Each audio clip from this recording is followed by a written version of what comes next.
Hello YouTubers and healers out there. Thanks for tuning in. We are going to do this video on the narcissistic behavior pattern of not allowing you to ever be the funny one. Let me explain what I mean. Narcissists have to be the center of attention. They have to be the smartest. They have to be the funniest. They have to be the most interesting.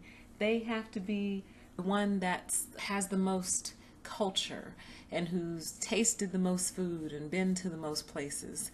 They have to be the best in every category where there's an opportunity to be the best. They have to be the best. One way that this comes out is in the use of humor and charisma. Now, what's interesting about narcissists is if they were really repulsive people who just turn you off immediately, you don't want to be around them, you don't even want to be in the same room, they wouldn't have any effect on anybody.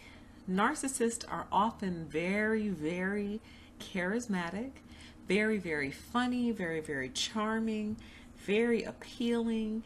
They usually take time to invest in their appearance, which is the common perception of narcissism. People think it's only someone who spends an excessive amount of time in the mirror or someone who's very vain. There's so much more to it. However, they do invest time and energy into their looks.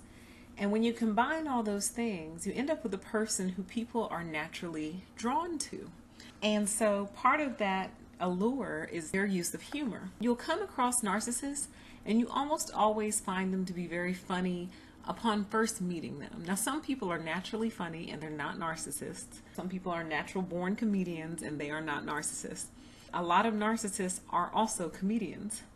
You'll come across these people, they'll be very funny, sincerely funny, like you laugh at their jokes, deep belly laughs. You find them very entertaining. You enjoy their company. And it's all well and good until you start to crack your own jokes. And what you'll notice is they tend to not really buy into your jokes. They might laugh a little, they might laugh or whatever, but what you'll notice is your jokes either don't land at all or they land lightly and then they blow away. And then it's back to the narcissist agenda. What you'll also notice is if you initiate the humor, you'll find that their response to it can sometimes be kind of bland, or you'll notice that they start to become short with you. So here was this relationship. It started off, there was lots of exchange back and forth, either calls or text messages, whatever, however you communicate with a narcissist. And then the more that you started to participate in the relationship, the more that they pulled away.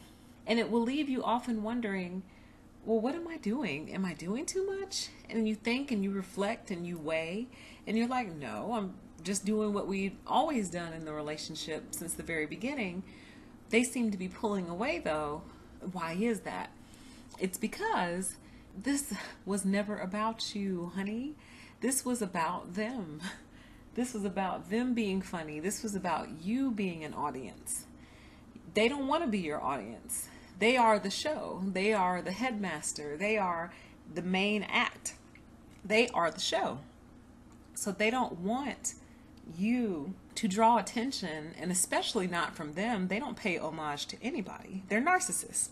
They won't let you have the shine or the spotlight, even in private. Even if it's just between the two of you, they still have to find a way to make the spotlight shine on them.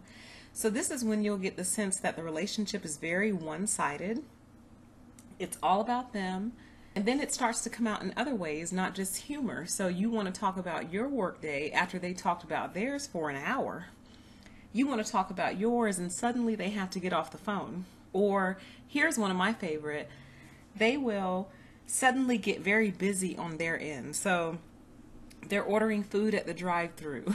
Then they get out of the car and they're walking. You can hear them walking, and then you hear them go in the store and they're like, hold on one second. Do you guys have green beans? Oh, aisle 6, thank you. Okay, yeah, what were you saying? Like, suddenly they become very occupied when they just talked your ear off for an hour. But when you start talking, they become magically and suddenly occupied. It's a form of showing you you're not important.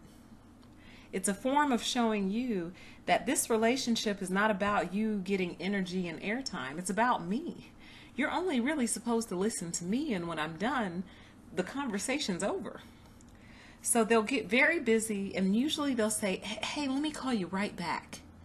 And you all get off the phone, and they usually don't call you back. Or if they do, they call back and start talking about themselves again. So they don't even pick the conversation back up where you left off, because they're hoping you forgot that you were talking, so they can take the conversation back over and refocus it back on them.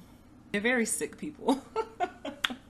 It's so sick. When you really start to break it down and think about it, it's just all so sick. They all really do need help, but it's so deeply within them that who knows what the cure for this is. But these are the kind of things that they do that a lot of society just writes off, like, oh, they got busy, or oh, you know, they make an excuse for why this person can't give you the same amount of respect that you give them.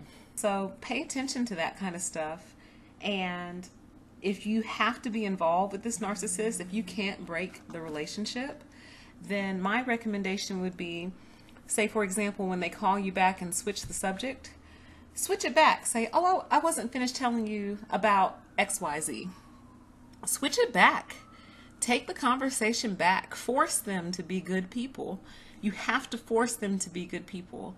And if they hate it so much, if being respectful towards you and kind towards you is so hard for them that they're struggling with it and it frustrates them, maybe they'll eliminate themselves. That'll be the greatest thing that could ever happen to you. That's a gift. When a narcissist abandons you, that's a gift. Force them to be good people or force them to walk. That's really what it comes down to. They never call you back, and then they call you the next day or whenever you talk again, and they don't return the conversation. Flip it back. Say, oh, hey, I wanted to finish telling you about XYZ. Force them to be good people. Do not let them walk all over you. If you can get out of the relationship, get the hell out, because it's not going to go any better than where it is today. Take care, y'all.